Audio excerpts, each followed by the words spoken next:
Seiring dengan munculnya wacana dua poros di Pilpres, muncul pula pembahasan kemungkinan duet Ganjar Pranowo, Prabowo Subianto. Sejauh ini PDI Perjuangan menyatakan masih membuka semua opsi kerjasama untuk mencari calon wakil presiden Ganjar termasuk dengan Prabowo. Untuk mengulasnya kita diskusikan bersama dengan para narasumber. Sudah bergabung saat ini Ketua DPP PDI Perjuangan Ahmad Basarah, kemudian Wakil Ketua Umum Partai Amanat Nasional Yandri Susanto, dan Direktur Eksekutif Carta Politika Yunarto Wijaya. Selamat sore semuanya, apa kabar? Selamat sore. Terima kasih sudah bergabung bersama kami. Waalaikumsalam. Kalau kata Mbak Puan, kalau kata Mas Hasto, segala kemungkinan bisa terjadi nih, Mas Basara. Tapi kalau di internal PDI Perjuangan sendiri, pembahasan wacana Ganjar Prabowo ini sudah sampai tahap mana? Ya, Tifal, wacana menduetkan Ganjar Prabowo sebenarnya sudah mencuat sejak medio Maret 2023 yang lalu. Dari berbagai sumber yang sangat layak untuk saya percayai, bahwa pada saat kunjungan kerja Presiden Jokowi ke Kebumen di tanggal 10 Maret 2023 yang lalu, pada saat pertemuan di tengah sawah mereka bertiga lah, Pak Jokowi, Pak Prabowo, dan Pak Ganjar Pranowo, di sana dibicarakan duet Ganjar Prabowo gitu. Lalu kemudian hal tersebut muncul kembali diwacanakan ketika kemarin di kantor tim pemenangan nasional, usai kami rapat tim pemenangan nasional, Mas Ganjar Pranowo, saya kebetulan sama Mas Hasto, kemudian beberapa sekjen yang lain hadir di acara itu, ditanya oleh wartawan mengenai kemungkinan wacana Ganjar Prabowo itu dimunculkan kembali. Lalu kemudian Mas Ganjar menjawab dengan sangat lugas bahwa dalam politik sebelum didaftarkan oleh KPU RI, segala kemungkinan itu masih sangat mungkin terjadi. Nah, persoalannya kan adalah bagaimana kemungkinan itu bisa direalisasikan, Tifal ya.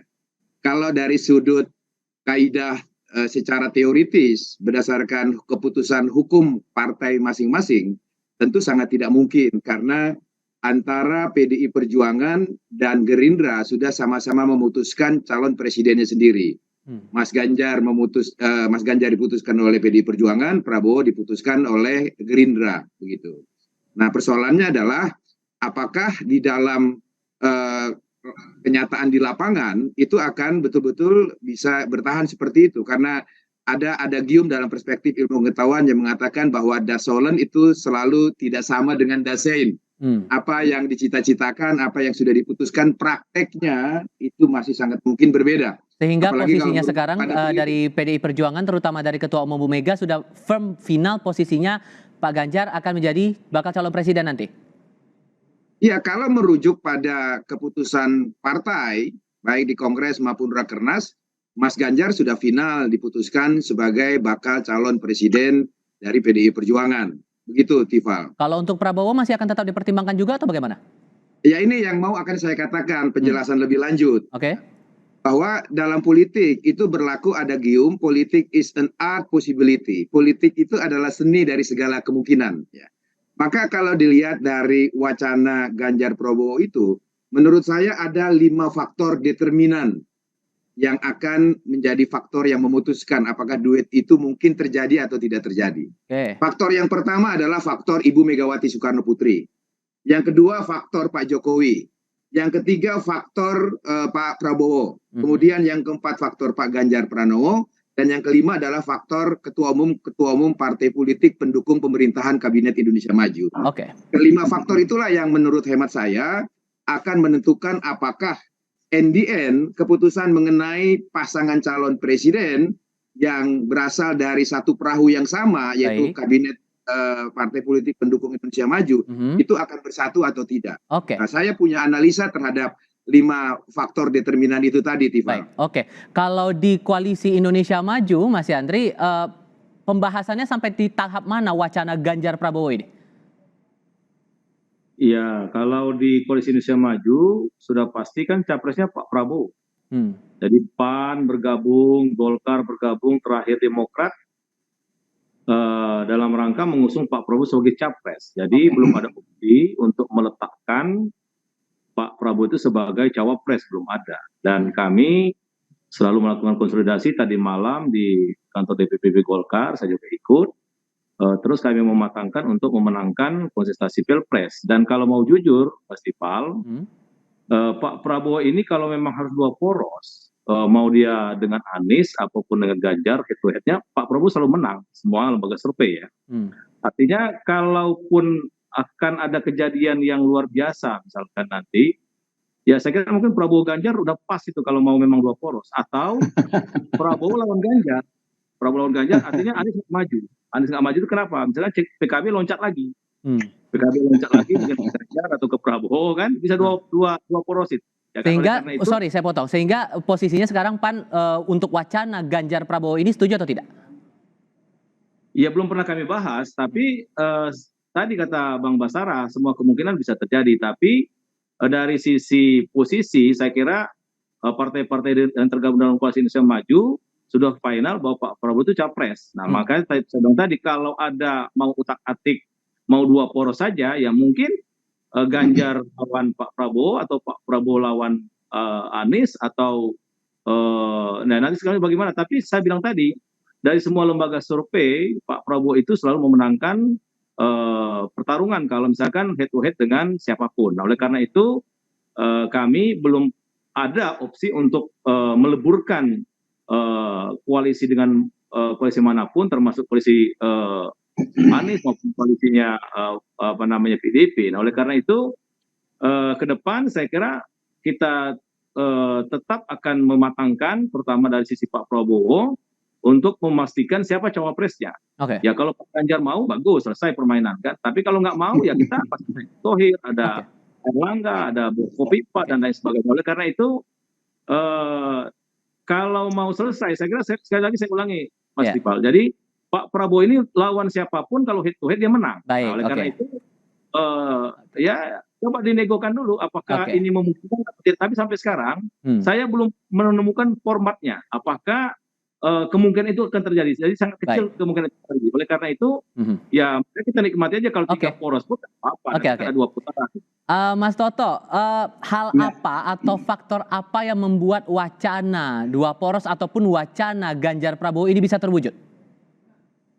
Ya, pertama kalau saya lihat dalam konteks yang lebih luas, isu ini kan mungkin sekali muncul ketika berbicara dalam konteks nyirit begitu ya, atau efisiensi biaya dari pemilu, pelaksanaan pemilu ketika misalnya memang bisa satu putaran dalam konteks pembiayaan pasti akan lebih murah. Jadi niatnya baiklah, katakanlah seperti itu. Nah, tapi niat baik ini kan jangan sampai kemudian mengintervensi proses demokratisasi dalam pencalonan partai. Kalau kita lihat memang isu ini kan bukan berdiri sendiri. Tadi Mas Baskara menjelaskan historinya ada. Kalau kita lihat di tanggal 10 Maret, pertemuan ketiga tokoh, Pak Jokowi, Mas Ganjar dengan Pak Prabowo, itu sempat memang heboh sekali.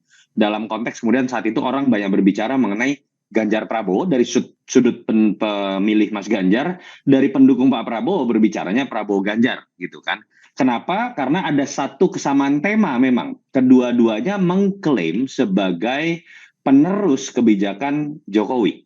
Dan itu sampai sekarang masih jadi pro dan kontra. Tapi dua-duanya memang masuk dalam terminologi pembawa keberlanjutan Jokowi. Sehingga idenya kemudian kenapa tidak disatukan saja. Nah, secara konsep kan bagus sekali gitu ya. Tetapi kita tahu pemilu ini kan bukan sekedar kompromi, mencari nilai yang dianggap terbaik atau kesamaan nilai. Ini momen 5 tahun sekali untuk merebut kekuasaan, hal yang paling real dalam konteks pemilu, dalam konteks kepentingan partai, kepentingan elit-elit politik.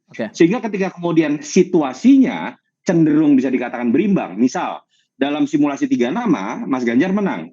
Dalam simulasi 2 nama, benar Pak Prabowo menang. Walaupun dalam konteks tren, kalau kita baca misalnya apple to apple survei terakhir SMRC.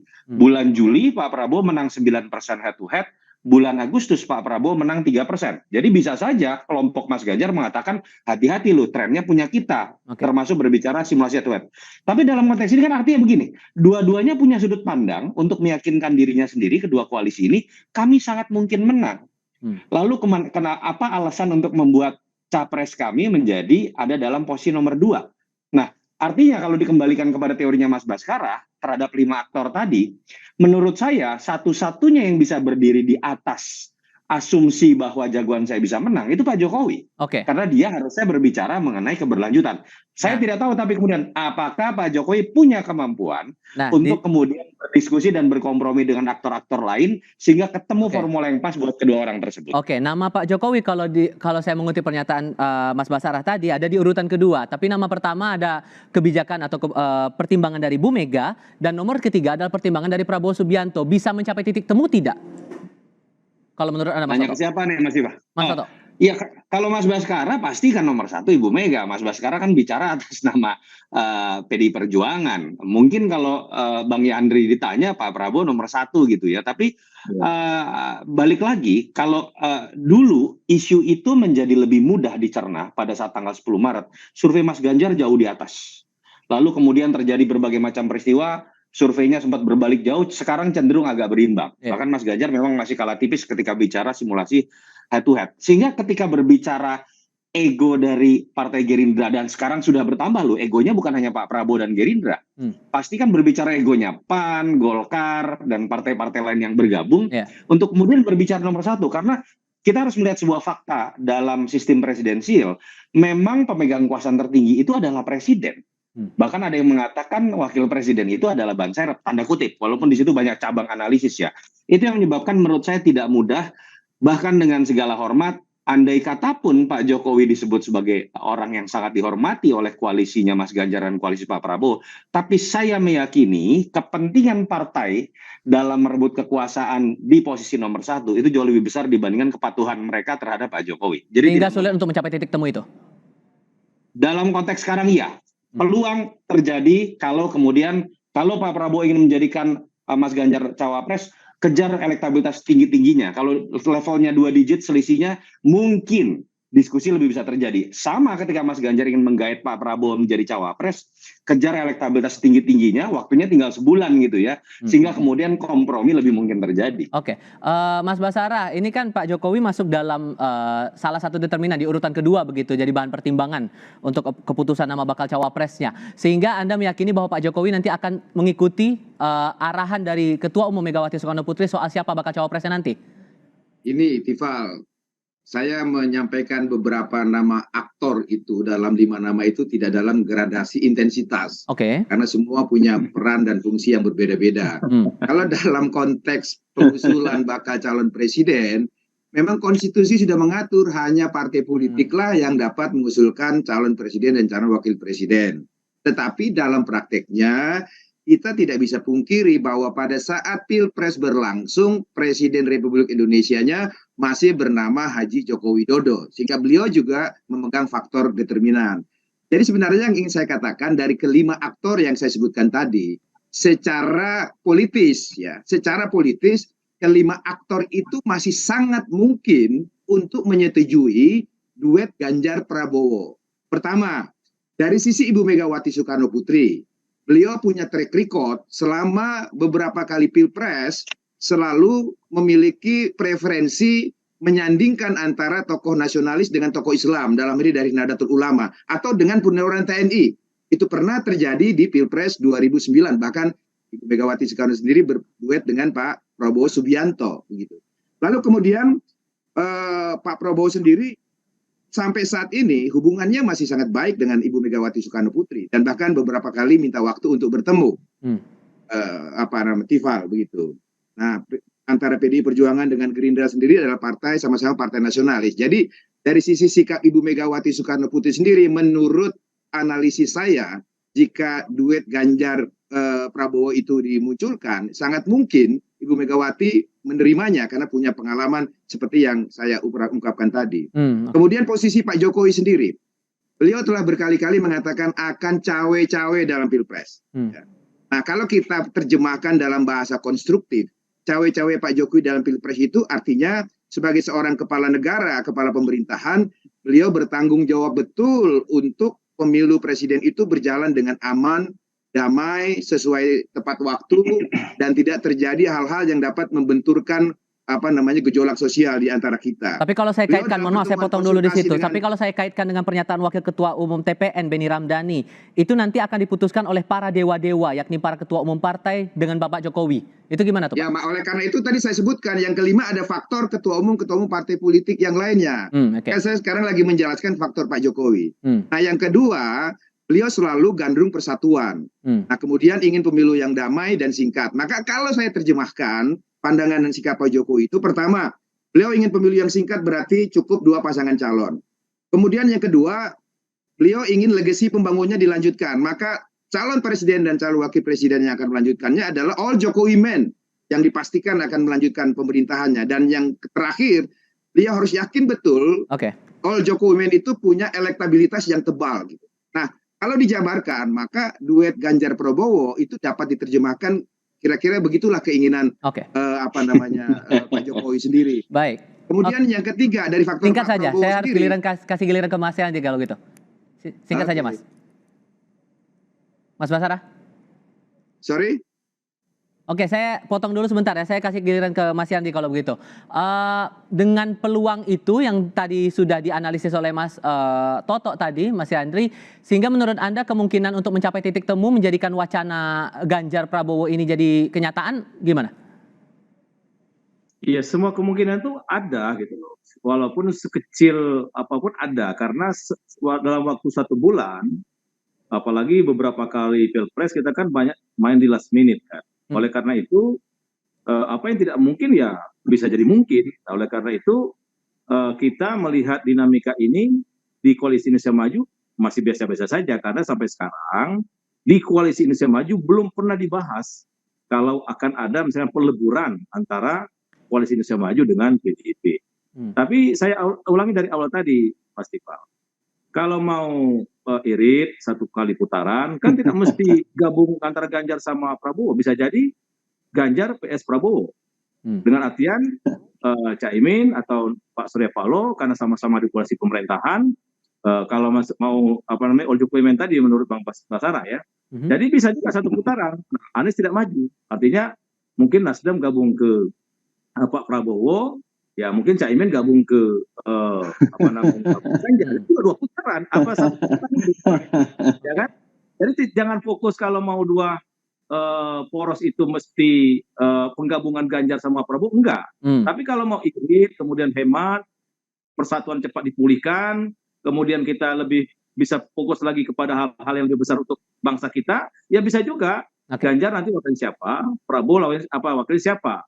Tapi tidak maju, itu bisa juga. Itu lebih aman juga buat Pak Jokowi dengan berkelanjutan. Gitu. Jadi siapapun yang menang, aman itu barang ya kan. Oleh karena itu semua dinamika ini ya kita nikmati saja. Tapi yang pasti saya pastikan tadi, belum pernah ada wacana untuk menempatkan Pak Prabowo sebagai cawapres. Belum ada itu. Karena ulang lagi bergabung, Golkar bergabung, terakhir Demokrat bergabung, itu menempatkan Pak Prabowo sebagai capres. Belum pernah kami sit atau dibahas sebagai cawapres. Maka Mas Toto, kemungkinannya sangat kecil, Mas Tifal, untuk dalam 1 bulan ini meleburkan 2 kekuatan besar ini. Iya, Mas Toto, tadi keinginannya Mas Randi kalau nggak Ganjar versus Prabowo gitu kan ya.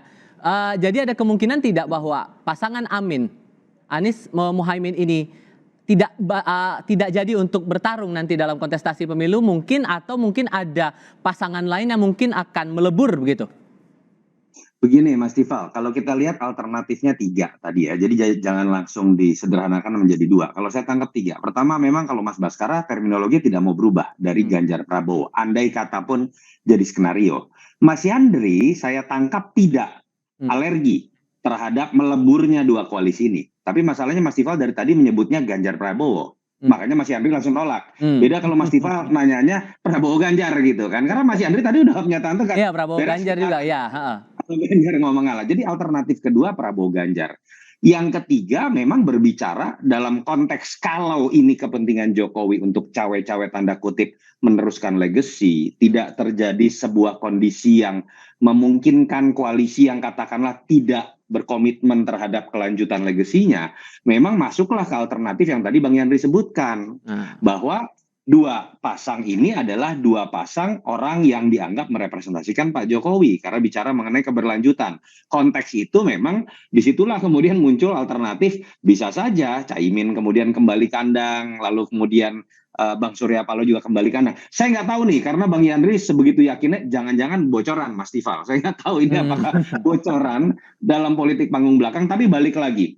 Saya melihat tetap agak sulit kalau kondisi saya sebagai seorang pollster, kalau kondisi surveinya masih seperti sekarang, buat kedua pasangan ini menemukan formula yang dirasakan menguntungkan keduanya, karena kalau kita lihat Pak Prabowo mungkin akan berbicara mengenai ini kesempatan saya sebagai orang yang ada di generasi tua untuk maju. Sementara PDI Perjuangan mungkin akan berbicara konteks kepantasan ketika partainya dalam parlemen lebih besar dibandingkan Gerindra. Jadi ada hal-hal yang menjadi sangat keras terasa. Kenapa? Karena dua-duanya merasa punya peluang menang. Makanya titik temunya adalah ketika surveinya berubah dalam sebulan, kita tidak tahu, kejutan sudah banyak terjadi, salah satunya memang akan survei jauh lebih tinggi, mendekati 2 digit. Menurut saya mungkin pada titik itu sikap-sikap realistis yang bisa kemudian mengeliminir ego, perasaan sudah pasti menang itu kemudian bisa mencapai titik temu baru.